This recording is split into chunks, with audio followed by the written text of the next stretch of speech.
Praise the lord. దేవుడి నామానికి మహిమ కలుగునుగాక. మరి చాలామంది స్త్రీలు తమ భర్తల కోసం ప్రార్థించమని అడుగుతూ ఉంటారు.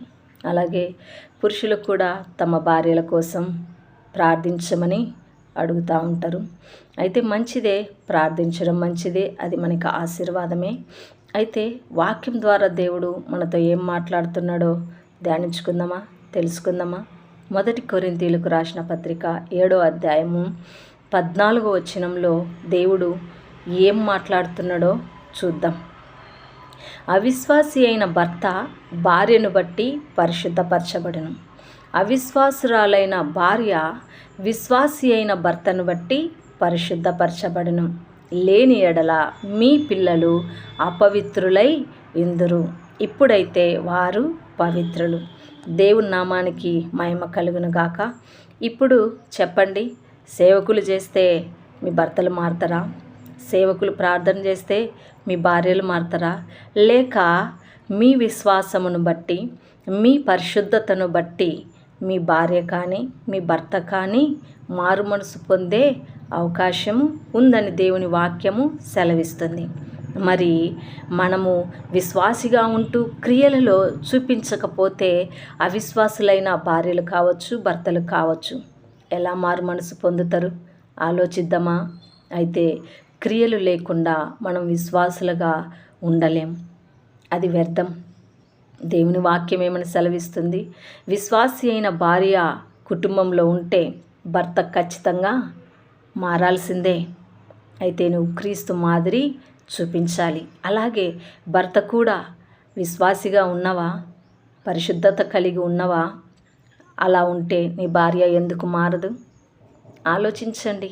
క్రియలలో మనము చూపించలేకపోతున్నాం కాబట్టే, వాక్యానుసారముగా మనం జీవించలేకపోతున్నాం కాబట్టే మన కుటుంబంలో భార్యలు కావచ్చు, భర్తలు కావచ్చు, పిల్లలు కావచ్చు, ఎవరైనా సరే మారలేకపోతున్నారు. సేవకులు చేస్తేనో లేకపోతే ఇంకా వేరే వాళ్ళు చేస్తేనో ప్రార్థనలో మారు మనసు ఉండదు. కానీ మన క్రియలను బట్టి మన కుటుంబ సభ్యులు మారే అవకాశం ఉంది, అది ఖచ్చితం. ఎందుకంటే వాక్యము అదే సెలవిస్తుంది. విశ్వాసి అయిన భార్యను బట్టి అవిశ్వాసి అయిన భర్త ఖచ్చితంగా మారాల్సిందే. విశ్వాసి అయిన భర్తను బట్టి అవిశ్వాసి అయిన భార్య ఖచ్చితంగా మారాల్సిందే. మరి ఇప్పుడు ఆలోచించండి. మారు మనసు లేదు అని ప్రార్థించమని అడుగుతూ ఉన్నారు. మీ క్రియలను బట్టి మీ కుటుంబం మారుతుంది.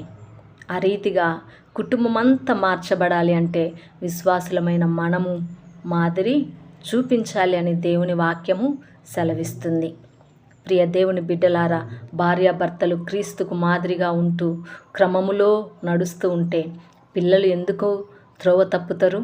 తల్లిదండ్రుల క్రియలను బట్టి పిల్లలు కూడా పరిశుద్ధంగా జీవించడానికి వీలుంటుంది, అంతే కదా. మరి చాలామంది యవనస్తులు త్రొట్టిల్లిపోతూ ఉన్నారంటే కుటుంబంలో త్రాగుతూ ఉంటే తండ్రి ఏ రీతిలో నడిస్తే పిల్లలు అదే బాటలో నడుస్తారు కదా. అలాగే స్త్రీలు కూడా ఎలాంటి ప్రవర్తన కలిగి ఉంటే పిల్లలు కూడా ఏమంటారు? మా అమ్మ నడుస్తుంది, మేము అదే రీతిగా నడుస్తున్నాం అంటారు కదా. మరి ఆలోచిద్దాం. మనలో లోపం ఉంది కాబట్టే మన కుటుంబ సభ్యులు మారు మనసు పొందలేకపోతున్నారు. అదే క్రీస్తు ప్రేమను, క్రీస్తు మాదిరిని మనము కనపరుస్తే మన కుటుంబ సభ్యులు అందరూ కూడా మారు మనసు పొందే అవకాశము ఉంది. ప్రియ దేవుని బిడ్డలారా, మనము తెలుసుకున్న మనము వాక్యానికి అనుగుణంగా నడవడానికి ఇష్టపడదాం. మన కుటుంబం అంతా రక్షణలోనికి నడిపించుకుందాం. దేవుడు మనందరి జీవితంలో అలాంటి మాదిరికరమైన జీవితము అనుగ్రహించబడునుగాక. దేవుని నామానికి మహిమ కలుగునుగాక. మన కుటుంబం అంతా దేవుని సన్నిధిలో ఉండునట్లు దేవుని కృప మనందరికీ తోడై ఉండునుగాక. దేవుడి కొద్ది మాటలు దీవించి మన అందరి హృదయంలో ఫలింపచేయునుగాక. ఆమేన్. Praise the lord.